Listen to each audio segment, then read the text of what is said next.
Hello, everybody. Pope Francis was on his jet at a news conference when asked if the church accepted homosexuals. He replied, "Who am I to judge?" That was the smartest thing a pope has ever said. And one of the most profound things a pope has ever said. Who am I to judge? Never had a pope spoken with such humility and grace. How often do we ask that question, you and I? I almost never say that. I'm ready to diagnose you. I'm ready to sum you up just in a little quick blurb. Seldom do I say, who am I to judge? Why do I do this? And why do you do this? I'm not the only one who does the judging here.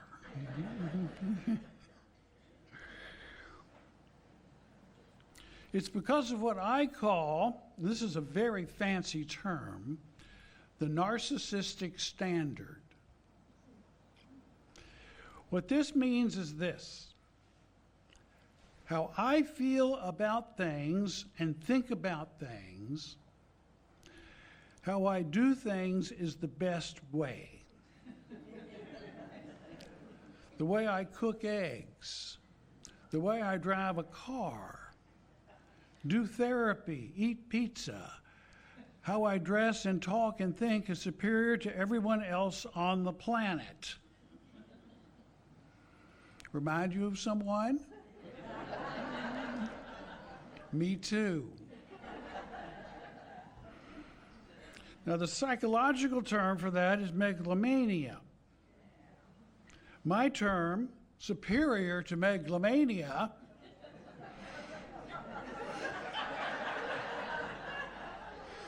is the narcissistic standard.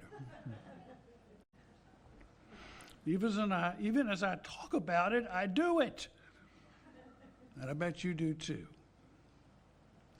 How can we stop the narcissistic standard? That's easy, with humility and forgiveness. It's the humility and the forgiveness that's the hard thing.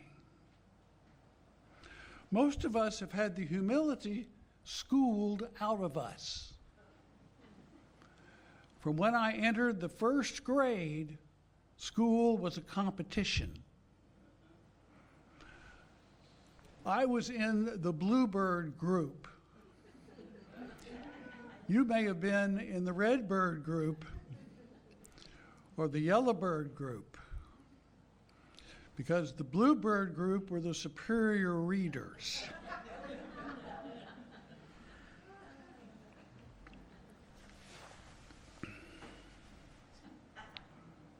We're conditioned to compete with one another in school and always be better than the rest. We're conditioned to be arrogant, encouraged to be right, be a winner, never a loser. Now, none of this feels very good. It's like you're driven all the time, driven to win, driven to compete, driven to be the best. Not reminding ourselves that often the best is the enemy of the good. My father used to encourage me to get C's. He said it was good for you. Abraham Lincoln also encouraged me to get C's. You don't think Abraham would do that? You think he'd be driving me on to make A's? No, not Abraham Lincoln. Abraham Lincoln said that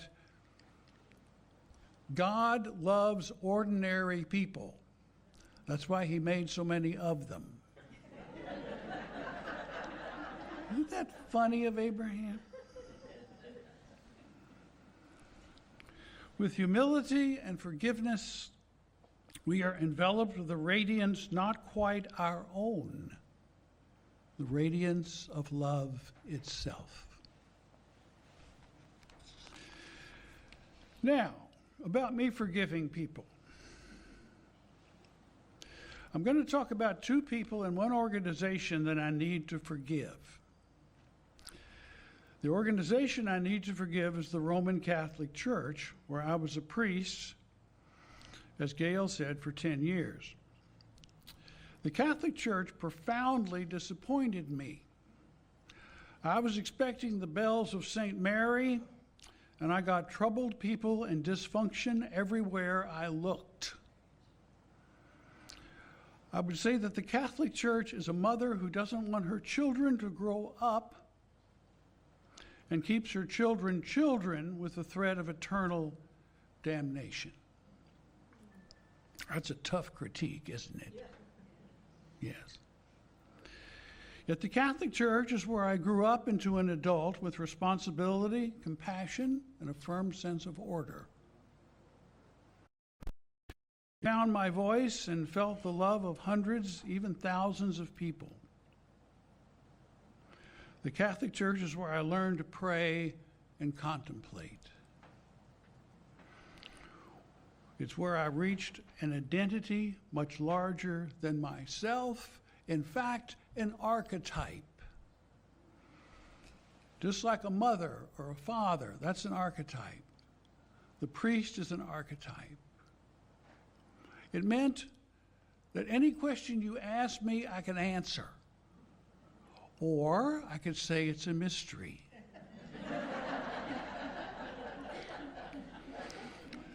That made me have the answer all the time.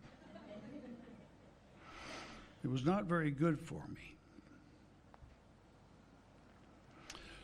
So with understanding and gratitude, I forgive the church once again this morning. Who am I to judge? Even more to the point, who am I to be disappointed? Church wasn't made for Tom Baker. At the same time, Tom Baker wasn't made for the church. So we had to part ways. I outgrew what had grown me up. So here I am, an old man remembering. The first of the two people I have to forgive is my wife, Kathy. When I left the priesthood, I had no idea of who I wanted for a wife, more or less a combination of Mother Teresa, Jane Fonda, and Amelia Earhart.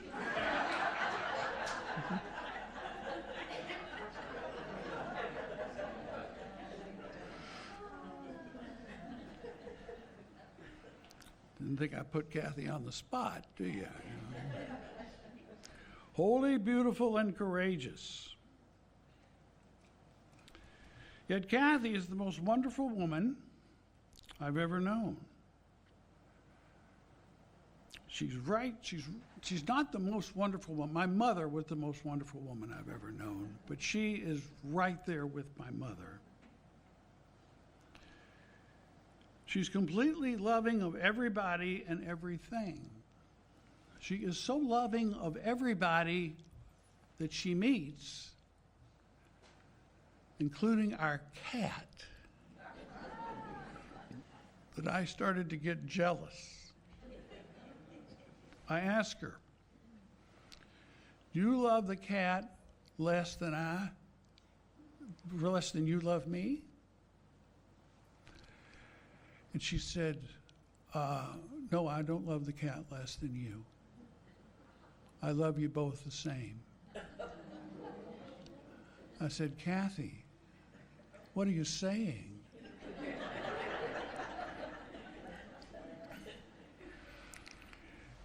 Well, and then I said, "Would you give $1 million for the cat?" She said, "No." I don't guess you take $1 million for me. She said, absolutely not.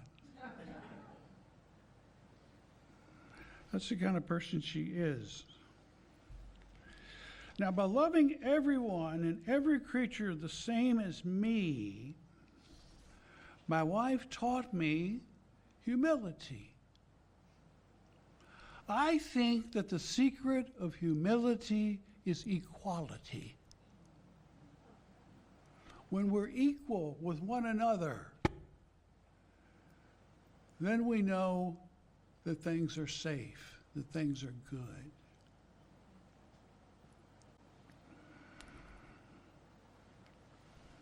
So what am I forgiving my wife for? I'm forgiving her for not being like me. I mean that. Most marriages come apart over differences. My wife has always said, "Vive la différence." Hooray for differences. Hooray that we're different.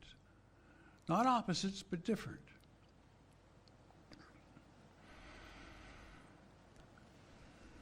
Once again, my arrogance takes a beating.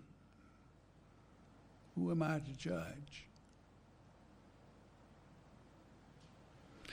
Have you ever noticed that the more time passes, what used to be a tragedy turns into a comedy? The passing of time often turns catastrophe into hilarity.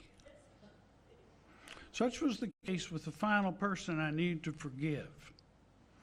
That person was Dorothy Smith. She taught the first grade at St. Gabriel's School, grades K through 9. This was my first assignment as a priest, and this was her first assignment as a teacher. So we kind of had something in common. Well, she was the new teacher when this thing happened that I needed to forgive. The day I'm remembering was the day that the new carpet in the church was being celebrated.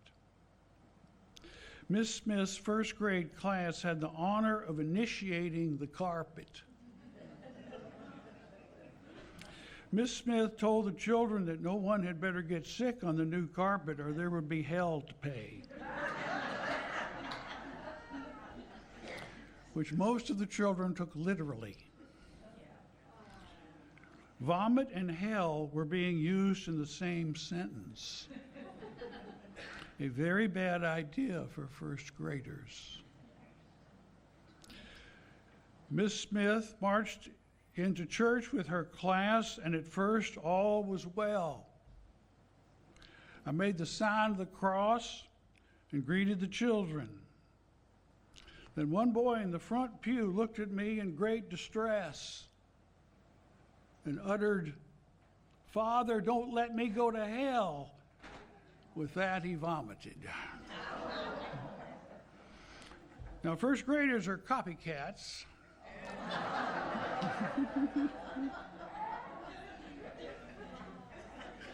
You can imagine what happened next. So several other children started to cry and vomited too. Suddenly the church was full of vomiting children, with the adults, including myself, catching partially digested breakfasts in open hymnals. Poor Miss Smith, she looked stricken.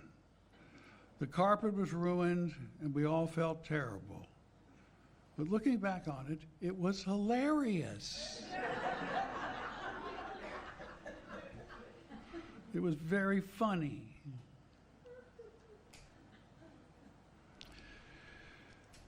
So you see, we forgave each other in that moment. We made the church a smelly but safe place. Forgiveness is a safe place. That's what we have here. We don't do a lot of critiquing of one another. Hopefully we don't do a lot of critiquing with ourselves, That's my next week's talk. Before I close, I have several tips about forgiveness. One is a warning. This is the warning. Don't expect to forgive while the abuse or victimization is occurring. Forgiveness can be a spiritual bypass.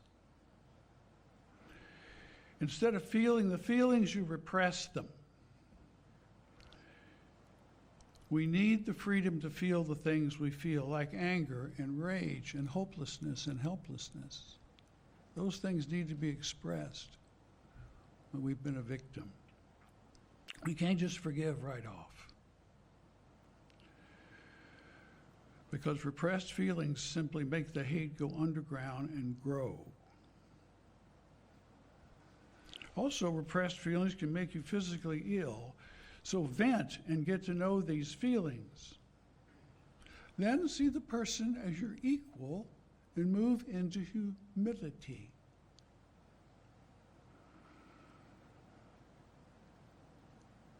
From the perspective of humility, then look at what you are grateful for in this experience with a person or organization. Then promise to drop the case against the group or the person.